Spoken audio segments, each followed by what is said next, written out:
Hello again. I just thought I'd take you through some of the additions we've made today to Iron7. So, Iron7, for those of you, it's your first time you've been into this particular cast, Iron7 is IronRuby, running on Windows Phone 7. It's a full environment for you to program and develop in, for your scripts and toys. So what I did today was I took some samples by Jimmy Schmenti, who presented these samples at Mix 10. They were Silverlight running in the browser, allowing you to do scripting of Ruby on things like canvases within a browser. So what I took was his basic sample, which was squares, and you can see squares itself is probably about 50 lines.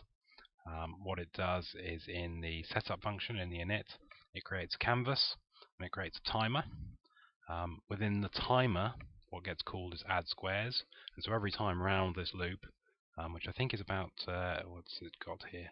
So it's 10 times a second, 0.1 seconds it's called in.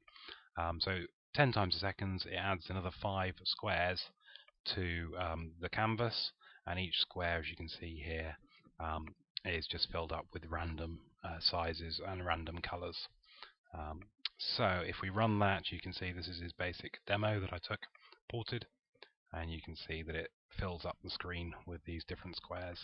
It's quite a nice effect. It doesn't really have that much purpose in life, but it's quite nice just to see it working.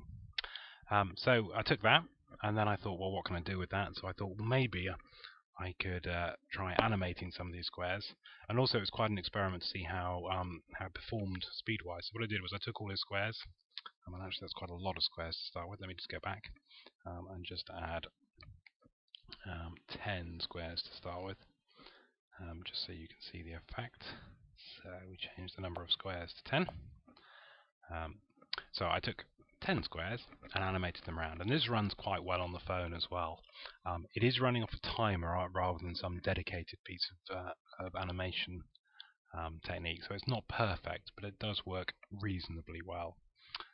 So that's just the emulator timing out there. So you can see that works. As you add more squares, as you saw initially, I had 100 there. As you add more squares, particularly when you're on the real phone, it doesn't perform quite as well. So there are limits to the amount of gaming and the amount of animation you could really do. You can see here it's struggling within this emulator to do those smoothly. So there are limits to what you could do with the animation this way, but it's quite reasonable for a scripting environment, certainly, to get that up and running. So I was looking at this and I thought, well, that's quite cute. I won't add 1,000, I'll just add 100. And I thought, well, what can I do with this as a next kind of demo? And so what I did was I thought, well, what if I turn it into a small little game where you click on the squares? So again, if I talk you through the code for this little game, there's a setup where I set the speed, and I set the canvas, and I start a timer. Within a new game, I just add 10 squares. Every time the level goes up, I increase the speed. You can see how the squares get added there.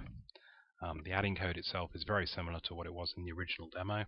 The only thing that's added here is really the monitor control for each square. So basically, the monitor control just tells the host, please tell the script again when each of those squares is clicked on, and the square pressed itself, you can see here, simply when you press on the square with mouse left button down, you remove the square itself and you vibrate, and you can test whether or not to go up a level.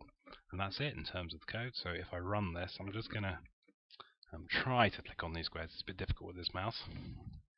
Then you can see, you won't see the vibration obviously with the emulator, but you can see that you can click on them and make each square disappear. And hopefully, with coordination, I can click on all these squares. Once you've clicked on them, you get to the next level. So I took that and I looked at it and I thought that's quite an okay game. Obviously, you probably want to put a few things on there, like some scores and then the current level display. But as a starter, it's quite reasonable. So what I thought I'd do is then just try and tart that up a little. So I took squares 3, and I said, right, well, instead of squares, what I'll do is I'll actually load some images from the internet. So I took some images from flickr.com, which is where I get some Creative Commons. Let me just get rid of the keyboard there a second.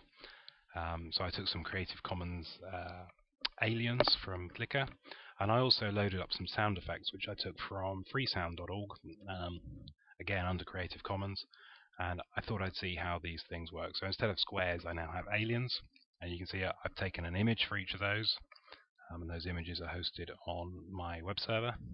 And I've also put a border around them so that if you don't load, because obviously you might not have a network connection, you'll still get a border around each image.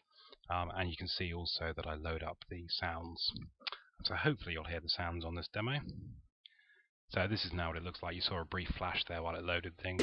So when I just shoot, you can hear the lasers. If I shoot and hit,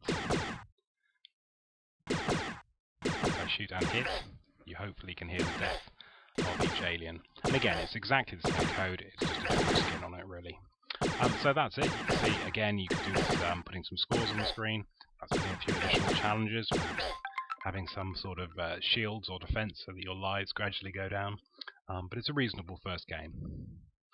So I hope you enjoyed that. I'll put all this code onto Iron7, and also the app itself is now available on the marketplace. So hopefully other people will get coding and start throwing ideas into the mix. I hope you enjoyed that, and yeah, good luck and happy coding.